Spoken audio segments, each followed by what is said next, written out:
The fourth edition of Four Pillars Distiller Series has finally arrived to Denmark after being underway for a month.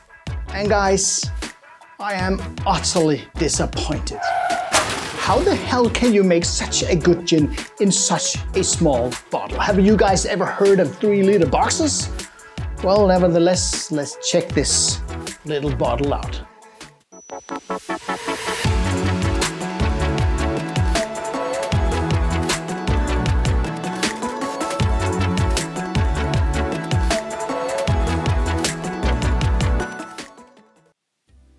Hi guys, and welcome to High on Gin. My good friend from down under, the magician Cam Mackenzie, has done it again. Revealed his lightning bolt on his forehead, put his wizard's hat on and swung his magic wand over the copper stills of Four Pillars. And this time done the magic with together with the guys from Third Eye Distillery in Goa, India. The makers of the newly gold medal awarded gin, Stranger & Sons. And the result is the fourth version of the Distillers Series called Four Pillars Spice Trade, a symphony of Indian spices and Australian botanicals.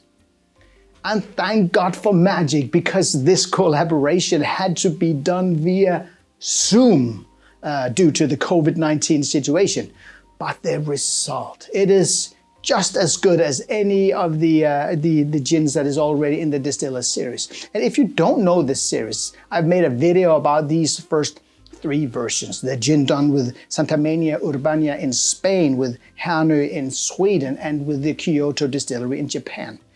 3 amazing gins that I know very well and that I highly recommend that you take a closer look at. I'll link to the video up here. But back to the spice trade and how it came to life. As I mentioned, this gin here is done with the people behind the Indian gin Stranger & Sons. And if you are a stranger to Stranger & Sons, well, don't feel strange. Okay, I'll leave it with that. But Third Eye Distillery and their Stranger & Sons is a relatively new player in the gin market, so maybe you haven't heard about them. But they're very successful company, and they are on a mission. You see, although gin and tonic was invented in India in the 19th century, gin has never been really big in India. It has always been whiskey or rum or beer. I don't know why that is. Maybe due to the fact that it was the British soldiers that was in the Indian colonies and who developed gin and tonic as a workaround to take their ration of quinine, this very, very bitter compound taken as an anti-malaria drug. You know, by mixing the quinine with water and sugar and gin, the whole thing became not only tolerable but enjoyable. Strangers & Sons, they started in Goa in 2018 and wanted to change the fact that, you know, it was pretty hard to get a good Indian gin in India. There's a lot of cheap, crappy gin, and then there's a lot of expensive foreign gin, but it was hardly possible to get a really good and fair-priced local gin.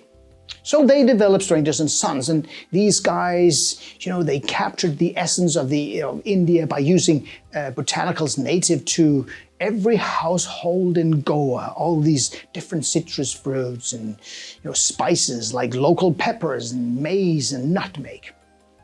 And it was this gin that really caught Cam's attention. These bold, bright citrus flavors together with the floral notes and the earthy, spicy touch of it all and this sweetness that it had, that really caught his attention. And then, of course, what caught his attention was the 3 very passionate people behind the gin, Sakshi Saigal, Rahul Mehra, and Vidur Gupta. Cam met them at Berlin Bar Convent in 2019. Then their gin won a gold medal at IWSC in 2020 with a staggering 98 points. And then he sent them, of course, an email congratulating them. And then this discussion started about a collab. But as I mentioned in the beginning, the collab had to be done via Zoom. But luckily, COVID didn't get a chance to that up as well. The end result is, of course, as always, a mixture of botanicals already known to Four Pillars gin lovers, like juniper, well, obviously, lemon myrtle, finger limes, green cardamom, coriander seed, cassia, pepperberries, green Szechuan, and macadamia nuts. And then there's some new botanicals to Four Pillars, like anise myrtle, black cardamom, cashew, long pepper, sarsaparilla, and fresh red chili. All these 15 botanicals in total makes a very, very powerful gin, more powerful than you would normally find a Four Pillars gin, and with lots of juniper. But you see, when you use powerful spices, you need a very solid gin foundation, which is why this gin here has the highest amount of juniper that you have ever seen in a Four Pillars gin. Cam calls this a huge canvas that allows the spices like the black cardamom, the cassia, and the Tasmanian pepperberries to really unfold and reveal their true depth. And for the fresh high notes from the fresh cut chilies and from the fresh finger limes to really, play a part here. And then to add texture to these bold flavors here, they have used macadamia nuts and cashew nuts and sarsaparilla.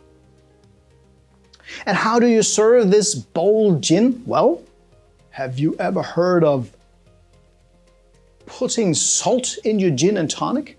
Well, you have now, because salt actually brings out these bold spices even more. Simply serve it with a good Indian tonic that has the power to match the gin. Lots of ice, slices of lime, and then a pinch of salt.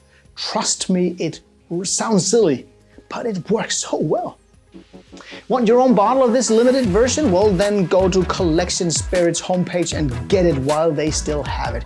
As I said, it took months for them to get it to Denmark, and this is a limited edition, so get it while they still have it. And trust me, you want this one. Cam, here is to you and your Indian friends. You're a good friend, you know, Cam. You never, ever let me down. Until next time.